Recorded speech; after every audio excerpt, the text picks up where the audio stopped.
Oh, golly. Oh, golly, golly, golly. This is going to be interesting. Strap on your stupid kids. It's Monday night, and you know what that means. It's the Toronto Beer Podcast with me, Chris Schreier. And why am I warning you to strap on your stupid? That's a very good question. Could be a lot of reasons, but the reason tonight is because I've got my hands on something not a lot of people have.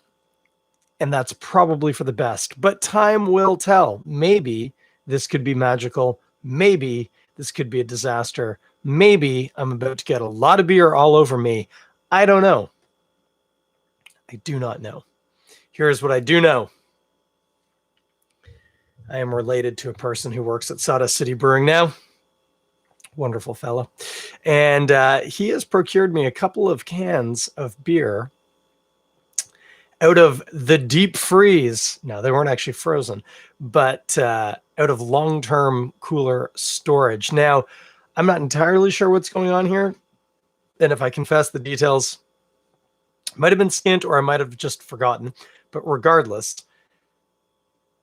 I think what's happening here is, of course, most breweries keep beers around for QA. That's quality assurance. That means they're just checking things like 3 months after they make a beer, they'll open one and be like, how is this after 3 months? How is it after 6 months? They'll also actually keep beers in really bad conditions, like just on a shelf in the brewery, not refrigerated, and check those because they want to know. Some people are idiots and they don't take good care of their beer, and they want to know what their beer does and what it's like. I think what I've got is some cans of beer out of that. Some that maybe got forgotten, some that just they had extras of. Anyway, I got some beers. I was going to do a different beer, but then I realized it's actually not that old. And I wanted, for whatever reason, to have some fun tonight and drink something that's old. So what I have here, well, this is Winding Road for 7 kilometers from Sawdust City. It's a rye saison, 7% alcohol. So this is a beer that will, in principle, be ageable, to invent a word. 7% alcohol. There's a high enough alcohol content there. It isn't necessarily going to succumb to bacteria or whatever. Now, I can tell you this has a date code on it. And it says November the 13th, 2014. This beer is 7 years old. This is an Avery label on it. If you're listening to the podcast, you can't see what I'm pointing at. It's a silver bullet tall can with literally an Avery printing label with the logo and the information on it. This was not for LCBO, I can assure you that. I'm assuming this was a brewery can. It might not even have been that. This might have just been a label they slapped on it to remember what it was from like a draft batch. I don't know. I don't know anything about this. I bet if I asked Sam, he would have forgotten because it was, as noted, 7 years ago. Almost to the day. November 13th. That's this weekend coming up. That is Saturday the 13th. So this beer is almost exactly 7 years old. What's going to happen when I open it? I do not know. You know, Sawdust makes a canned conditioned saison called There's No Way of Knowing. This also could be called There's No Way of Knowing. Saison's not typically a beer you necessarily want to age. I mean, you age them a bit because traditionally they were made in the cooler months to be consumed in the warmer months, but not 7 years later. That's not normal. So I'm a little nervous. Now, I've tempted fate by not having anything on hand to clean up. I don't have a towel. I don't have a rag. I don't have anything. So this could go south really quickly, but I hope it doesn't. In fact, I hope it's amazing. Oh, hello, Brew Daddy Durham. Gently, like I'm going to ease into it. Oh, I will tell you. Oh, this can feels really hard. Like, I can't even slightly indent it with my fingers. I don't know if you can see this on the camera. It has no give whatsoever. Hang on. I am going to get something just in case. I'll be right back. Hold that thought. I'll be right back. Just look at the pride flag in the background.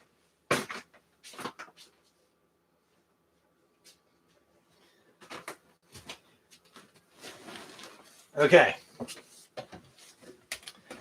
Okay. Okay, I'm back. Oh, hey, Anthony. I was away when you joined in. I've got my work shirt from today. That's the first stop on the tour of things that are going to clean up this beer when it explodes all over me. And then I have a blanket back here that we often would use in the car or on picnics. So it is not unaccustomed to a little spillage. Oh, this is not. I've got a really bad feeling. Oh, hey, here's Erica.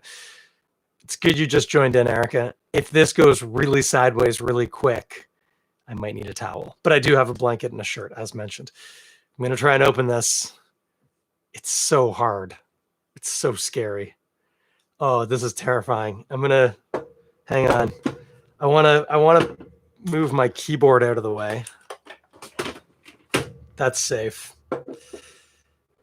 I'm gonna open it over the glass because I think this is going to explode. Oh, I'm terrified. I'm absolutely terrified. Oh, there it goes. It's okay. It's okay. It's okay. Most of it's going in the glass. Most of it's going in the glass.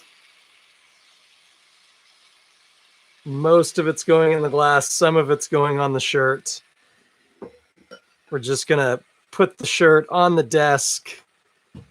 There we go. I don't know if you can hear that. It sounds like a jet taking off in the very far distance. Well, I can squeeze it now. Okay, she's open. Now, I mean, on the one hand, it didn't like detonate. So that's positive.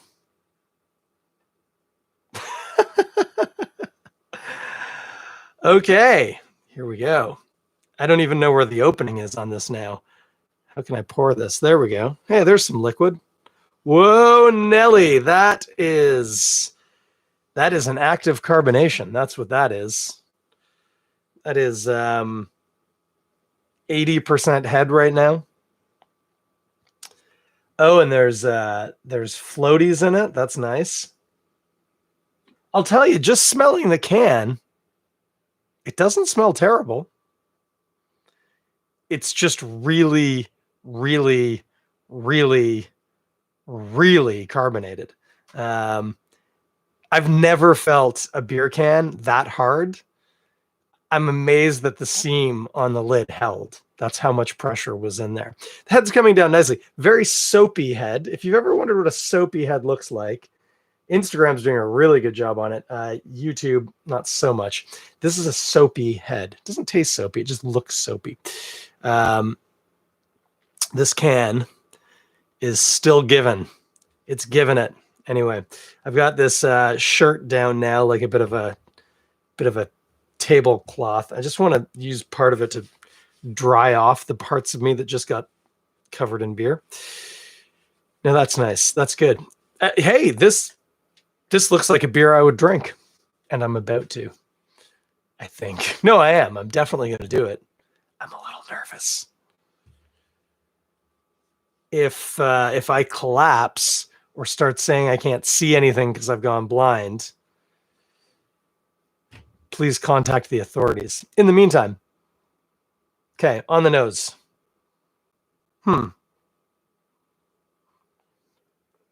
Very sugary. I wouldn't have even said malty necessarily. It actually smells almost like a Belgian, like a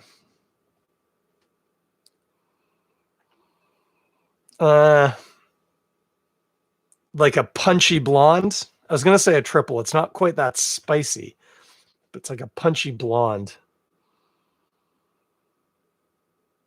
I'm going to sip some, see what happens. Remember, if I need assistance, call the authorities.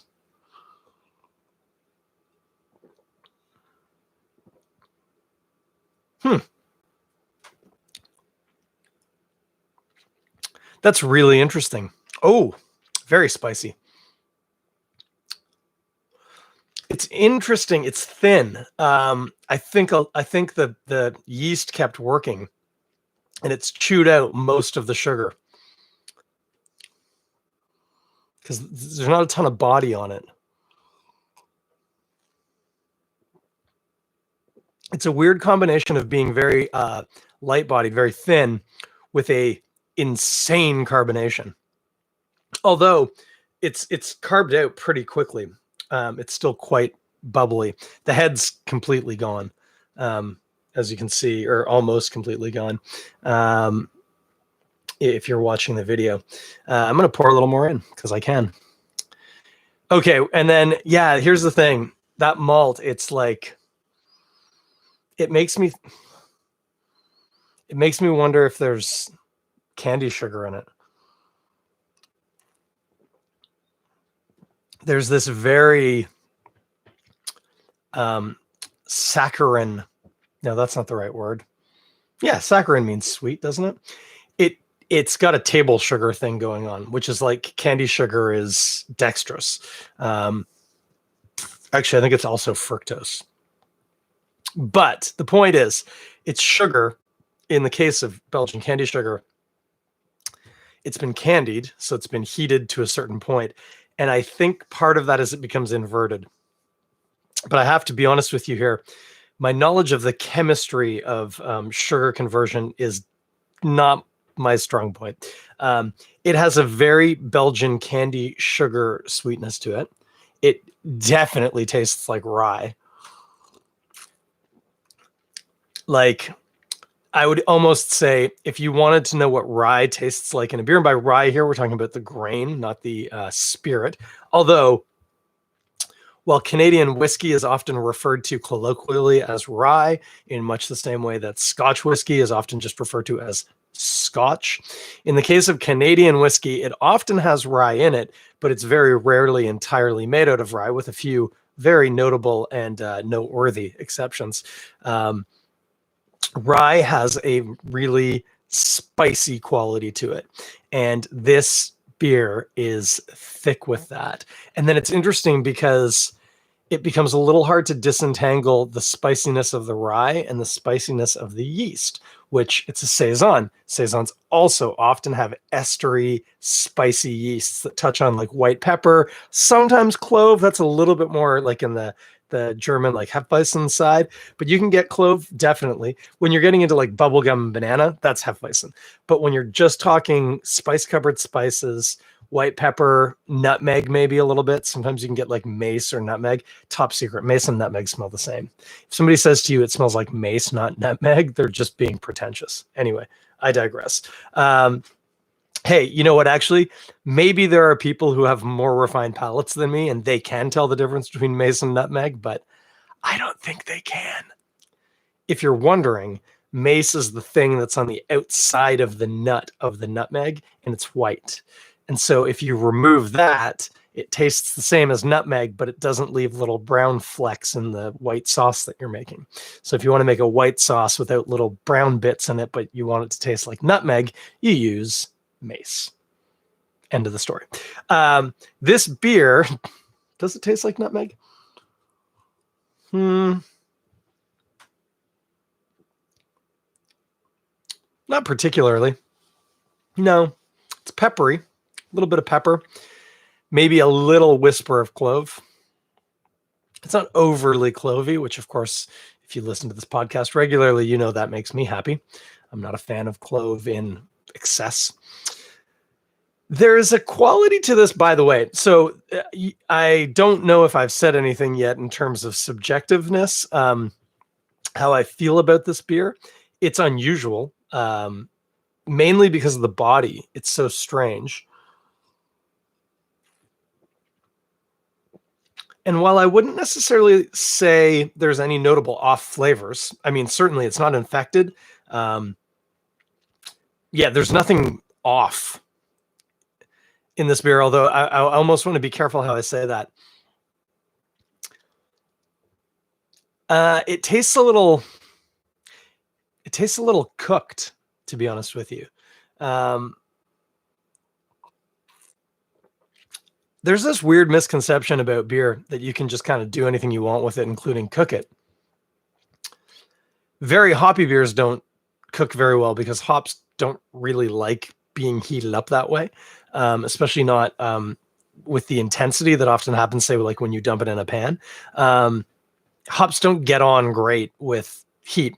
That's not the problem here. This beer certainly has hops in it. Beer, when you cook it, depending on what type of beer it is and how you go about cooking it, how do you describe the taste? I always want to go with like vegetal, but the problem is that vegetal qualities are an off flavor associated with, shoot, what is it associated with? Sorry, I'm a little out of practice on this really deep dive beer geekery stuff. Anyway, the point is, if a beer has a vegetal taste to it, that's a brewing flaw, typically. The kind of vegetal taste, it's almost leafy, but not like hops, like more like, well, cooked spinach is a very pungent thing. So when I say like that, I don't mean exactly like that. I mean akin to that. You can get a bit of a vegetally quality when you cook beer. And this has a little bit of that to it. It tastes a little cooked. I don't think it has been cooked. I'm almost positive this has probably been in the same walk-in cooler its whole life. It was probably canned and put in there, and it hasn't been touched since. This isn't a storage problem. It's just, I think, the reality of a beer being 7 years old when it isn't really designed to be a 7-year-old beer. This isn't necessarily a beer you want to lay down. So the problems with it, it's thin, which again, I think that whatever yeast was in here very slowly kept working for a long time. Certainly the pressure on that can was insane. Like yeast should have stopped working at that point, but the body's quite thin. So there's not a lot of sugar left here. It's quite dried out. And the head retention's shot, which also makes me aware of the fact that we've lost some of that. And then the other thing is, yeah, this sort of, again, it's minute, but there's a cooked taste. It tastes like cooked beer to me. But neither of those things like ruin the beer. The second one, that cooked thing, it's there, but it's not obnoxious. Much more prevalent, Belgian candy sugar, which I don't actually think this beer contains. I think it's an effect of the long storage. Definitely rye spices. And again, yeast spices that I could not tell you which one was which or who's influencing what, but they're definitely in there. And actually, I haven't said this, but there's a little bit of, the most I can say about it is like a tannic hop. There's definitely a drying character on the end, which I think also probably is coming through because there's so little sugar left in this beer. And again, this is going to be all alphas. All of the aroma compounds in that hop, they're gone. Like they've broken down. It's interesting. Oh, I was gonna say it might be in the bottom of the can. There's a 0% chance of that. This can got well agitated when it opened up. So yeah, whatever was in there, it's not there now. Knowing Sam, it was probably something like maybe Golding or like East Kent, but maybe more likely Styrian, or possibly like Saaz, like a classically noble spicy hop. That'd be my guess. It certainly doesn't taste like there's any New World hops in here, but again, at 7 years, who knows? There might be Citra in here, and it's just gone. Let me have another sip. I haven't had one in a couple minutes.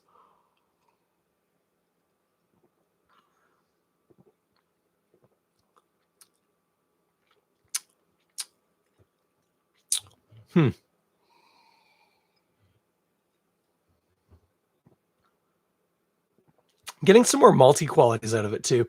It's if you're not watching, if you're listening, there's something else in this beer. This isn't just Pilsner malt or two row. There's something throwing a bit of color on there. Actually, oh no, that was a different can I was looking at. This can has no information on it at all. That could just be the rye. Rye tends to be a bit darker. I wouldn't be surprised though if there's something almost a little caramelly, which again with that Belgian candy thing could be related. I wouldn't be surprised if there was like some Munich malt in here. That would be my best guess. Again, 7 years on, who knows? Sam does, maybe, if he remembers. There's probably notes or whoever made it. But they're not with me right now. I would not want this to be the first time somebody had a saison or specifically a rye saison. This would not be a good introduction to the style. You know, sometimes I talk about old canvas. Like it's sort of musty and earthy. There's this like, well, canvasy kind of quality to it. This beer's got a little bit of that too. I think that's coming from the hop. I think.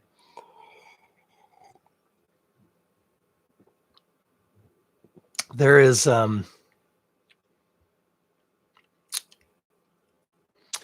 yeah, it's interesting. The more time I spend sipping it, the more I'm like, this kind of drink's kind of Belgian. It's got, again, a bit of that candy sugar taste. In fact, there's almost a little warmth coming off the beer now on the back of the palate, which at 7%, like I've had beers that are 9% that don't have any heat, and I've had beers that are like 6.5 that were like boozy. So you don't know, like it can kind of go any way. This is definitely showing a little bit of warmth. It's very interesting. Let me have another sip.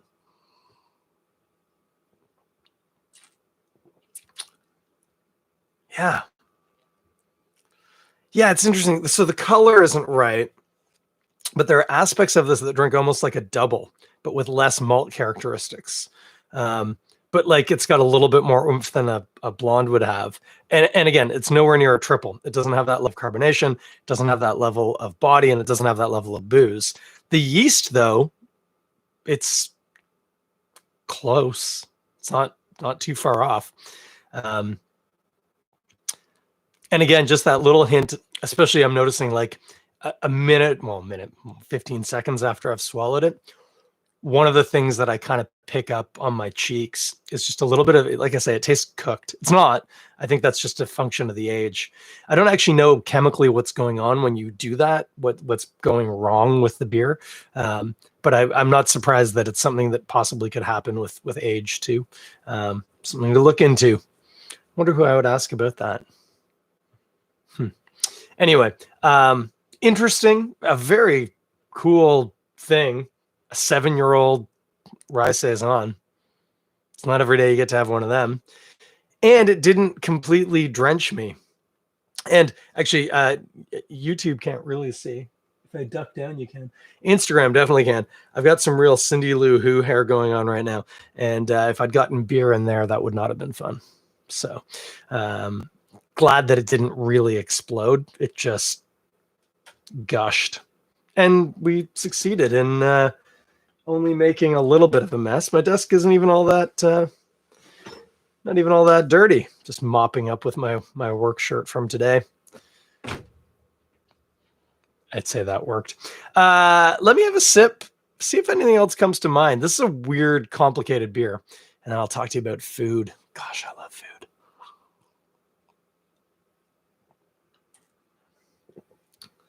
Yeah.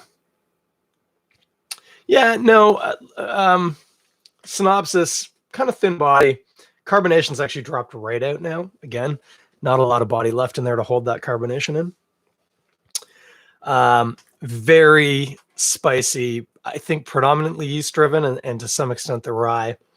That Belgian candy note still hasn't gone away. Little cooked, tannic, canvasy, like old tent canvas finish. Weird and interesting and kind of cool. So that's that. So what are we going to eat with it?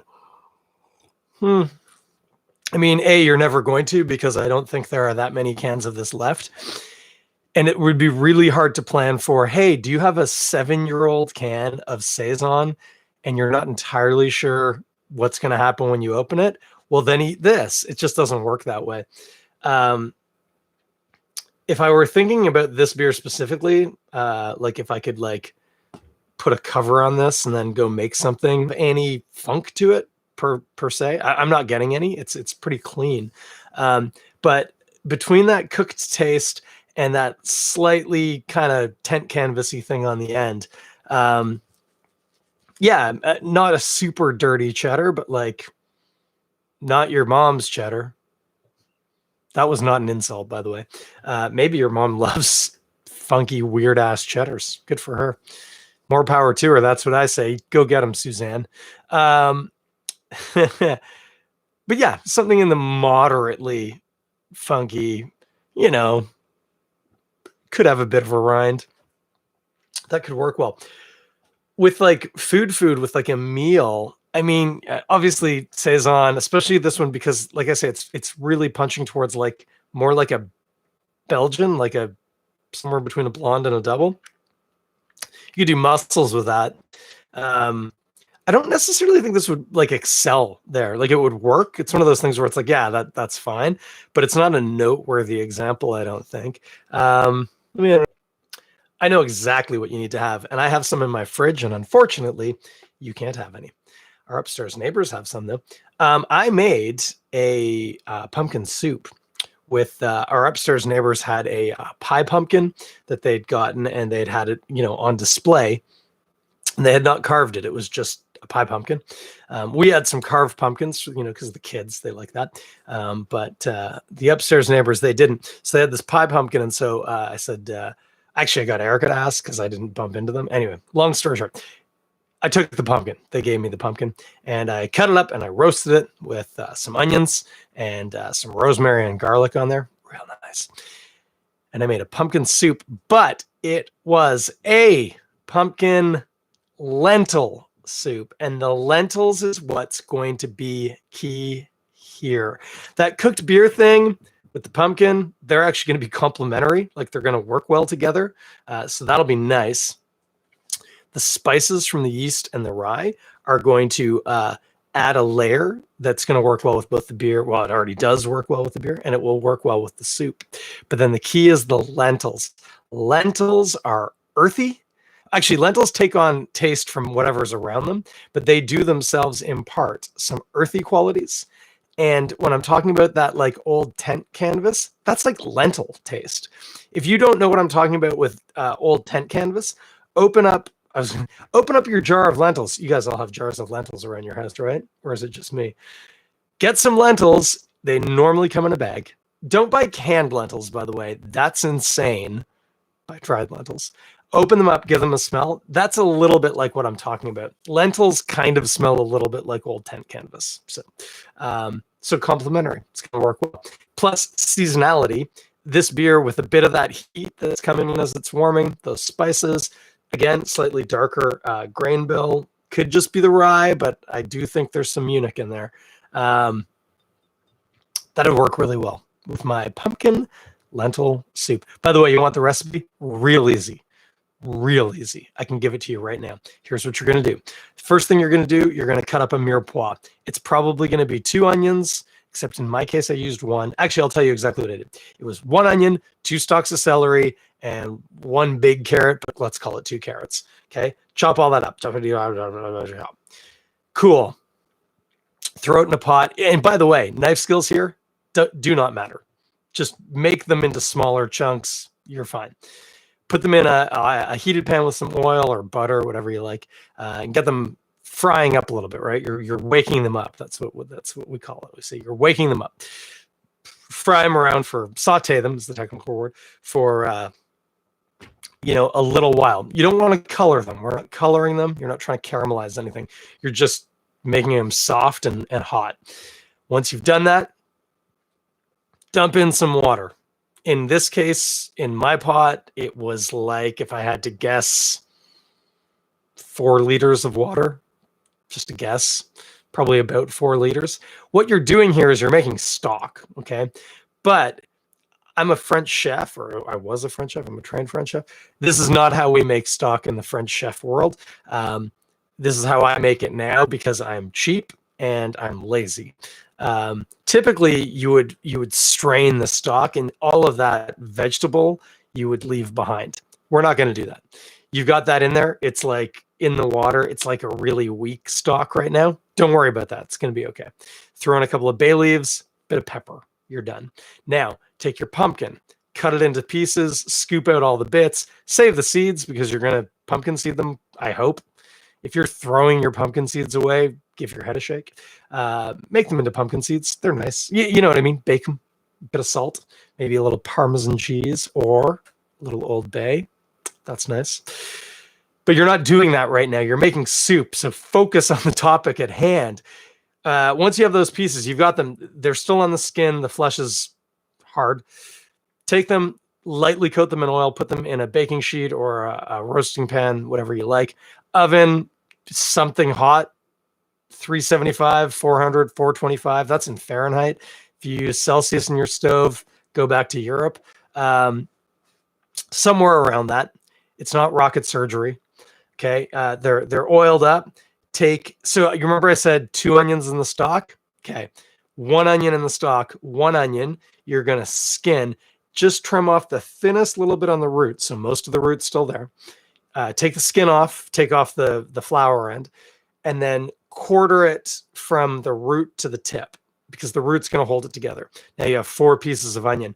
Drop one of those into 4 pieces each, like one each into 4 pieces of the pumpkin.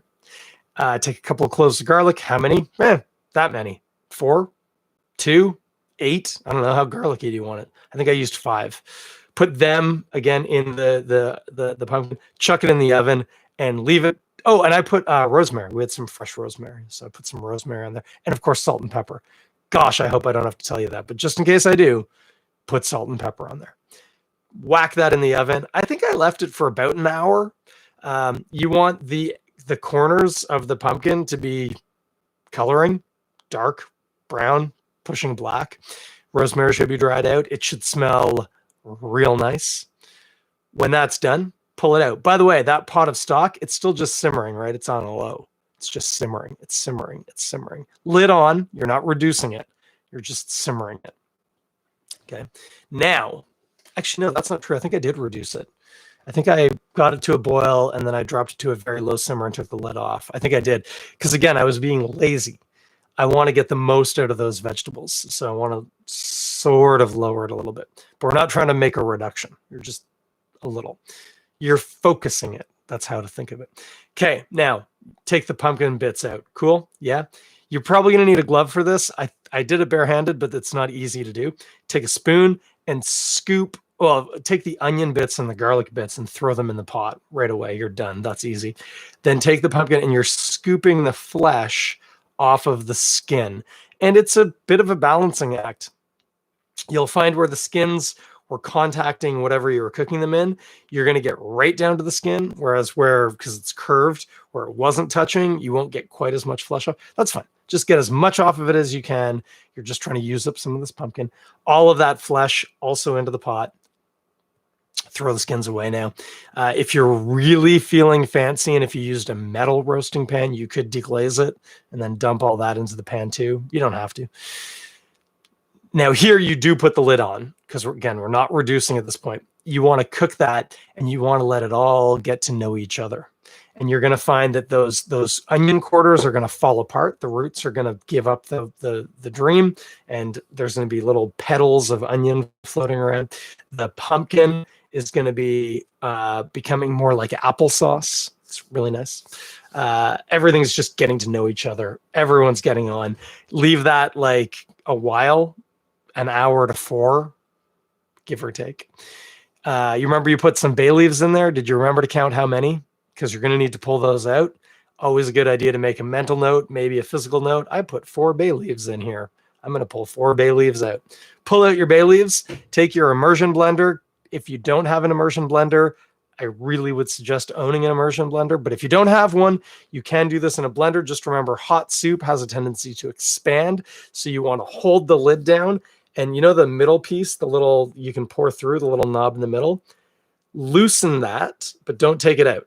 Okay. But don't have it locked, have it loosened. So you're going to hold right over that, and that'll give you a little expansion space. And you're going to blend it. You're going to blend it smooth. And by smooth, I mean smooth. Okay. You don't need a Vitamix blender to get a smooth soup. You can do it with just about anything. You just need a bit of time. I did it with my All-Clad immersion blender, which I would highly recommend. Very good immersion blender. Not for the faint of heart in terms of price. I think it was $120, but I've killed a couple of immersion blenders, and I have not killed that one. And I've owned it for, gosh, 9 years. So a long time. It's made out of metal. How's it going to break? I don't know. Blend it smooth. Now you're going to check for seasoning. Do you notice what I didn't tell you to put in there? Any form of pumpkin spices. You don't need them. You've got some rosemary if you're like me. You got black pepper and salt. That's all you need. The one thing I will tell you. Oh, wait, I forgot. When you put the pumpkin into the pot, put in like a couple of cups of lentils, split lentils, not whole lentils, split. These are like the orange ones, and they're like, well, they're split. You can tell because they have a flat side and a round side. And they used to have two flat sides together, and they're round on both sides. Now they've been split. Flat side on one side, round side on the other. Dump in a couple of cups of that when you put the pumpkin flesh in the pot. It doesn't take long to cook. It's just going to cook away. They will still be more or less intact when you're done, unless you let it cook overnight. But that's fine. They're going to blend smooth. You blend all that together. Now you're going to check seasoning. And here's the problem. Pumpkin and lentils both suck up flavor like a sponge. What does this mean? It means you're going to have to salt this. If you are not down with salt, this is not for you. I will tell you, it's really difficult to eat too much salt if you don't eat processed foods. If you eat processed foods, if you eat out a lot, whatever, different ball game. But if all you do is cook at home, it's really hard to eat too much salt. So throw a lot of salt in there. In my pot, I was cooking in my not my big stock pot, but my large stock pot that I would typically use. Actually, I could tell you exactly 1, 2, 3, 4. I ended up with 6.5 liters of soup. I probably put, more than an eighth of a cup of salt in there. Not a quarter, probably not as much as a quarter, but like a good handful of salt in there. The soup does not taste salty, but the soup tastes weird and flat if you don't add that salt back into it. And then just check it. You can add some more pepper. If you need to add a bit more garlic, you can add it in there. Garlic is a little bit like salt. If you add enough that you can taste garlic, you've probably added too much, unless you're making lasagna or something. But in the context of this soup, you'd be surprised if you taste it and it tastes kind of thin or flat or one-dimensional. You're going to need to add some salt. But if you take a clove of fresh garlic, chop it up nice and thin, and put it in and just leave it for 5 minutes, let it cook itself in, mix it around, that can make a whole world of difference. It won't taste garlicky, but all of a sudden you'll be like, oh, cool. Now we have nuance to this soup. That's what you're going to do. I did not intend to give you I don't even know what was that, 10-minute soup making instructions, but I did.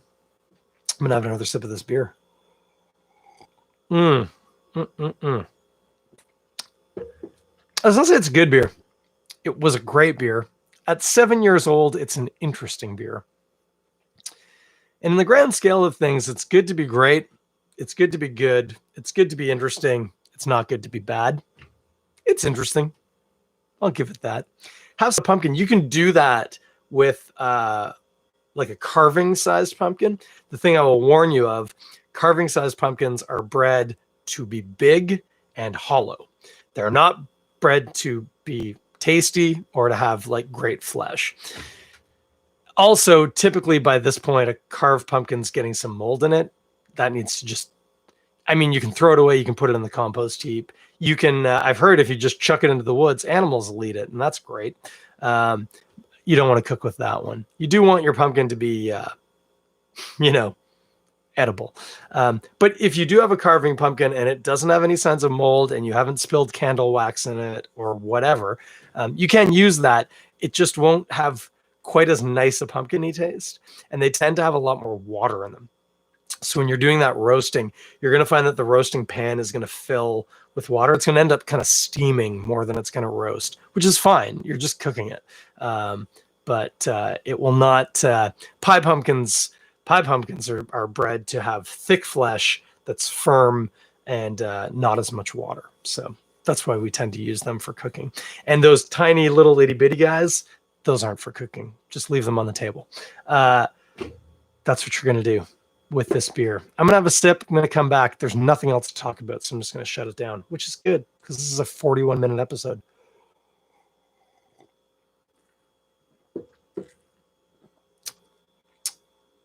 Yeah, it's an interesting beer. Interesting. That's all I got. Hey, have a great night. I know I teased that I might have had a guest tonight, but when I laid my hands on this beer, I decided not to pursue that. So maybe next week. But I think it's probably just going to be me drinking another beer. Have you got the Godspeed Abbey beers? Speaking of Belgian beers, Godspeed put out 4 Belgian style beers. I think it's a blonde, a double, a triple, and a quad, if I recall. I haven't touched any of them yet. I'm very excited. I kind of wanted to taste them all at the same time, but that's a lot of beer. I would rather do that with a person. See what's happening here? I'm saying a lot. That means I'm thinking. There might be something in that. Anyway, we're not doing that tonight, and we're probably not doing it next week. I'm going to take this work shirt that's now sodden with beer and put it in the laundry and wish you a very fair evening. And meet me back here in 7 days. We'll drink a beer.